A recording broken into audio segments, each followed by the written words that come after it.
আসসালামু আলাইকুম। BBC national Bangla নিউজে আপনাকে স্বাগত। জানিয়ে দেব আমাদের হাতে থাকা সর্বশেষ গুরুত্বপূর্ণ আপডেট। আন্তর্জাতিক সংবাদ, একযোগে বিমান হামলা, ইসরায়েলের টার্গেটে রয়েছে ৩ দেশ। জানিয়ে দেব সম্প্রসারিত অভিযানে পুরো গাজা দখলের দিকে এগোচ্ছে ইসরায়েল। এবং আরও জানিয়ে দেব সিরিয়ার আকাশে ইসরায়েলি বিমান প্রতিহতের চেষ্টা তুরস্কের। এদিকে ইসরায়েলের যে কোনো আক্রমণে করা জবাব দেবে ইরান। সর্বশেষ জানিয়ে দেব মোদিকে পুতিনের ফোন, আসছেন ভারত সফরে। শুনছিলেন সংবাদ শিরোনাম, এখন বিস্তারিত। তবে তার আগে অনুরোধ থাকবে ভিডিওটিতে একটি লাইক এবং কমেন্ট করে জানিয়ে দিন আজকের ভিডিও সম্পর্কে আপনার মূল্যবান মতামত, এবং আরো কমেন্ট করে জানিয়ে দিন ভিডিওটি আপনি কোথা থেকে দেখছেন এবং শুনছেন। এবং আরো অনুরোধ থাকবে, আপনি যদি আমাদের চ্যানেলটিতে নতুন হয়ে থাকেন তাহলে অবশ্যই চ্যানেলটি সাবস্ক্রাইব করে নিত্য নতুন আপডেট সংবাদ পেতে আমাদের সাথেই থাকুন। একযোগে বিমান হামলা, ইসরায়েলের টার্গেটে রয়েছে ৩ দেশ। ইসরায়েল, লেবানন, সিরিয়া ও ইয়েমেনে একযোগে ভয়াবহ বিমান হামলা চালিয়েছে। সোমবার রাতে যুদ্ধ বিমান ও ড্রোন ব্যবহার করে চালানো এই হামলাগুলোর লক্ষ্য ছিল হিজবুল্লাহ ও হুতি বিদ্রোহীদের অবকাঠামো ধ্বংস করা। লেবাননের পূর্ব অঞ্চলে বেকা উপত্যকা সংলগ্ন জান্তা শহরের উপকণ্ঠে ৬টি বিমান হামলা চালিয়েছে ইসরায়েলি যুদ্ধ বিমান। একই অঞ্চলে সারা পাহাড়েও হামলা চালানো হয়েছে। দক্ষিণ লেবাননের সিফরা গ্রাম ও প্রায়ীর হারপায় ৪টি তৈরি কক্ষ লক্ষ্য করে ড্রোন হামলা চালানো হয়েছে। সীমান্ত পেরিয়ে সিরিয়ার সরখায়া শহরেও বিমান হামলা চালানো হয়েছে, যা লেবাননের পার্বত্য এলাকা ঠিক বিপরীত পাশে অবস্থিত। এসব হামলার টার্গেট ছিল হিজবুল্লাহ সংশ্লিষ্ট অবকাঠামো বলে দাবি করছে ইসরায়েলি সেনাবাহিনী। একই রাতে ইয়েমেনের হোদেইদা প্রদেশেও বড় ধরনের বিমান হামলা চালিয়েছে ইসরায়েল। হুতি নিয়ন্ত্রিত আল মাসিরা টেলিভিশন দাবি করেছে হোদেইদা বন্দরের আশেপাশে অন্তত ৬টি বিমান হামলা এবং রাজধানী সানার নিকটে ৩টি হামলা হয়েছে। হুতি মিডিয়া এটিকে যুক্তরাষ্ট্র ইসরায়েলি আগ্রাসন হিসেবে অভিহিত করেছে। ইসরায়েলি সূত্র জানায় প্রায় ৩০টি যুদ্ধ বিমান এই অভিযানে অংশ নেয় এবং মূলত হোদেদা বন্দরে সামরিক অবকাঠামো ছিল টার্গেট, যেখান থেকে হুতিরা রেড সি অঞ্চল ও ইসরায়েলের দিকে ক্ষেপণাস্ত্র ড্রোন নিক্ষেপ করে থাকে। প্রসঙ্গত, গত রবিবার হুতিরা একটি ব্যালিস্টিক ক্ষেপণাস্ত্র ছুড়ে দেয়, যা ইসরায়েলের বেনগুরিয়ন বিমানবন্দরের কাছে পড়ে। ইসরায়েলি অ্যারো মার্কিন থার্ড প্রতিরক্ষা ব্যবস্থা ক্ষেপণাস্ত্রটি প্রতিহত করতে ব্যর্থ হয়েছে। হুতিরা এরপর ইসরায়েলের বিরুদ্ধে সম্পূর্ণ আকাশ অবরোধ আরোপের হুমকি দেয়। ইসরায়েলি প্রধানমন্ত্রী বেনিয়ামিন নেতানিয়াহু ও প্রতিরক্ষা মন্ত্রী ইসরায়েল কাটজ তেল আবিবের সামরিক কমান্ড সেন্টার থেকে পুরো অভিযানের তদারকি করেন। হামলার আগে যুক্তরাষ্ট্রকে জানানো হয়েছিল, তবে মার্কিন কর্তৃপক্ষ সরাসরি সামরিক অংশগ্রহণ অস্বীকার করেছে। সম্প্রসারিত অভিযানে পুরো গাজা দখলের দিকে এগোচ্ছে ইসরায়েল। ফিলিস্তিনি সশস্ত্র গোষ্ঠী হামাসের বিরুদ্ধে আরও তীব্র অভিযান পরিচালনার ঘোষণা দিয়েছেন ইসরায়েলি প্রধানমন্ত্রী বেনিয়ামিন নেতানিয়াহু।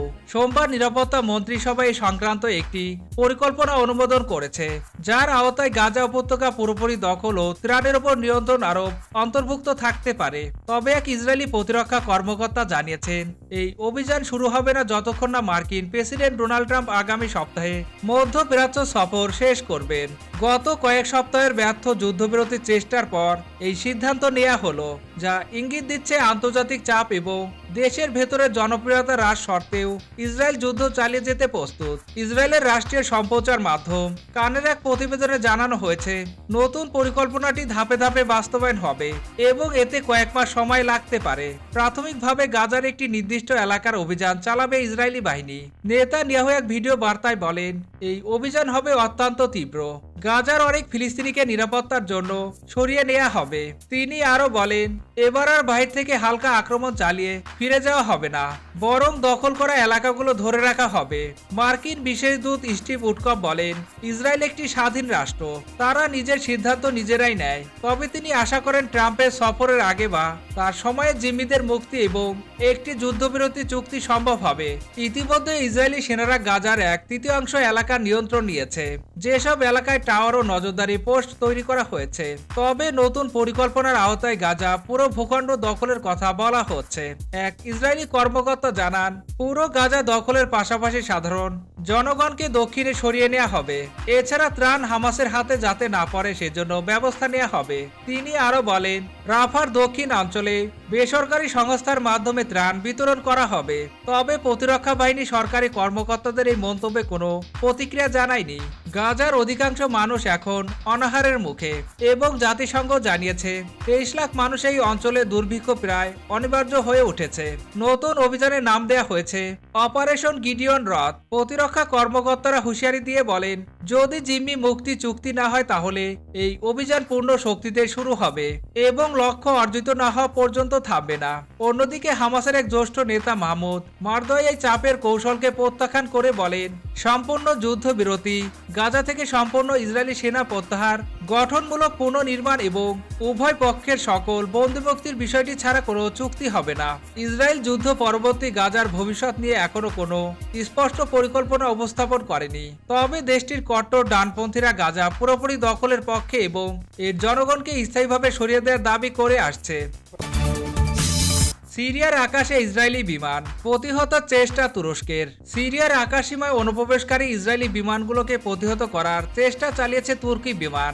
ইলেকট্রনিক সতর্কতা সংকেত জারি এবং জ্যামিং অপারেশন পরিচালনা করে এই চেষ্টা চালানো হয়েছে।